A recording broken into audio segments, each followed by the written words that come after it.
What is going on, my YouTube gamers out there? Thank you guys for tuning in. Hopefully everybody's doing fantastic. Everybody's enjoying this wonderful, beautiful weather. We have some experience with rain, but all of it comes from like reading books because we rarely get any rain here in the desert. If you live here long enough and you feel a drop of rain on your forehead, you just automatically assume the person next to you was like accidentally spitting on you while they're complaining about how hot it is. But anyways, enough of that nonsense, enough oxygen being wasted here, me ranting on about nonsense. Let's get straight into it. Stop watching porn, you pervert. Put the Pokemon cards down. Turn off the Fortnite for a little bit. We're actually going to be looking at the top 5 things that we want to see from the Gears of War upcoming sequel, or we're assuming that there's a sequel in the works. At least that's what the rumors tend to indicate. We're going to assume that this is also going to continue the storyline from Gears of War number 5, and this isn't going to be like a prequel, because we've seen the franchise do that from time to time where they bounce back all the way to maybe like a prequel, somewhat like what they did with Gears of War Judgment or Gears of War Tactics. So like I said, let's just assume this is Gears of War 6 continuing on from Gears of War 5. First up on the list, we actually have weapons. I'm not one to ever complain about Gears of War and their weapon array, because they usually have some fantastic weapons on display. I enjoy them. They're unique. They definitely look like they're from another planet, because they're not from planet Earth. And so I like the unique style. I like that every Gears of War weapon looks like a Gears of War weapon. It looks like it belongs in that universe, right? The Lancer having a chainsaw attached to it just perfectly encapsulates what Gears of War is all about. But I would love to see them not only bring back the old weaponry, the one shot, for example, the Gorgon pistol. You also have the Digger in there as well. We would love to see them completely expand on that. Usually I think we get like maybe a handful of new weapons with every single game, but I know for a fact Coalition can give us more than that. Get really creative, get really in tune with what Gears of War is all about, and that's obviously it's about the gore and the brutality, but it also has to do with the weaponry and how unique it is. So hopefully we get to see more weapons for Gears of War 6. For number 4, we have character development, which is something that we don't really expect from Gears of War in general. Most of the Gears of War characters tend to stay who they are, right? Even Cole, as he ages, and Baird, they seem to basically be who they are. Same thing with Marcus.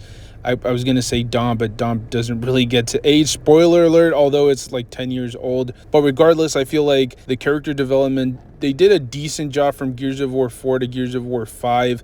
I am not necessarily the biggest fan of the newer characters like Kate, for example, but I absolutely love JD and his transformation, or I should say his evolution into the character that he becomes. He's like a hardened war veteran by the time we meet him in Gears of War 6, and I absolutely love that about him. I want to see more of that. I want to see these characters evolve and become who they're going to be. Very excited, like I said, to continue seeing that. It was fascinating to see JD, become this new character in Gears of War 6, or Gears of War 5, sorry, so we definitely need to see more of that.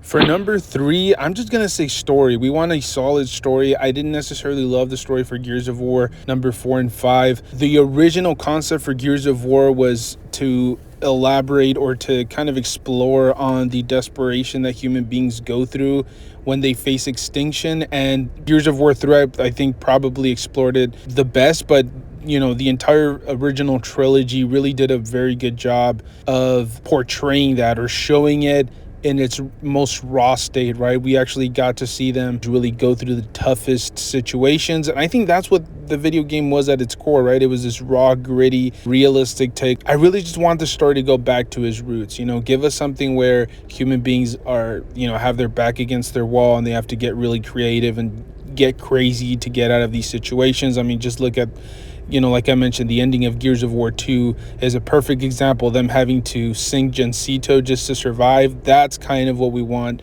Gears of War to go back to. For number 2, we're going to talk a little bit about Horde, which is probably the most forgotten game mode for Gears of War. Yes, I am a huge TDM fan.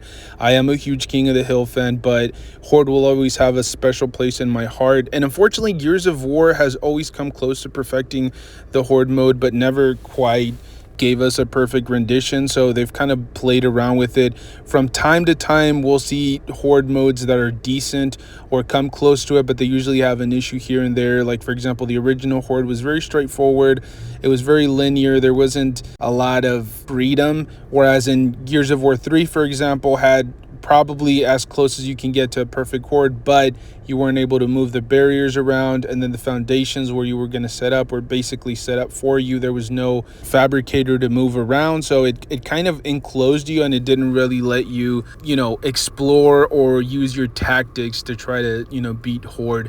And then obviously we got Gears of War 4 Horde, which had its own issues. Sharing currency with the other players was probably one of the worst ideas ever, just because it felt like any random dude could come in there. Like, let's say if he was an assault or a heavy, he could come in there and buy a barrier for 5 times what the engineer would buy it for, and that's what an engineer is there for. So it made no sense for other people to go around buying it. But obviously that applies more if you're playing like a random online game with, like, maybe you need a random. That random could actually ruin your chances of actually completing it. But it had its issues here and there. Some of the enemies weren't really up to par to what I expect from Gears of War Horde, but they were part of the campaign, so it made sense.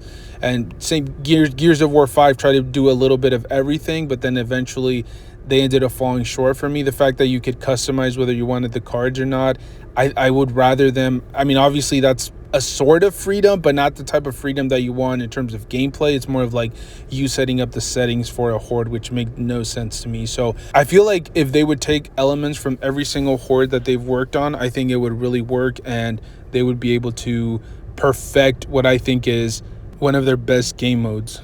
At the top of the list is a game mode that I never thought that I would be talking about returning. Not that it will be returning, but something that we really want, and that's beast mode. And I might be in the minority. Some people might have not liked it, but I thoroughly enjoyed it. The fact that you can actually square off against other players as them being the locust, that's fascinating, right? I mean, usually if you're playing a TDM, it's basically different skin packs. I mean, there's really no difference. Nobody's stronger. Nobody has any advantages. You could be a Cantus. That doesn't mean you could have a Cantus skin. That doesn't mean you're going to actually behave like a Cantus or have his powers. But in beast mode, that's what the game essentially was, right? You would build yourself up from being maybe a grunt or a ticker to being a berserker or a grenadier. So that to me is really the essential part of Gears of War, right? Why aren't we able to have different classes or different versions of each and every single locust at the time? But maybe if we're going to be dealing with the swarm, I think it would be really interesting to see something like that, where you could start off as one enemy or start off as one character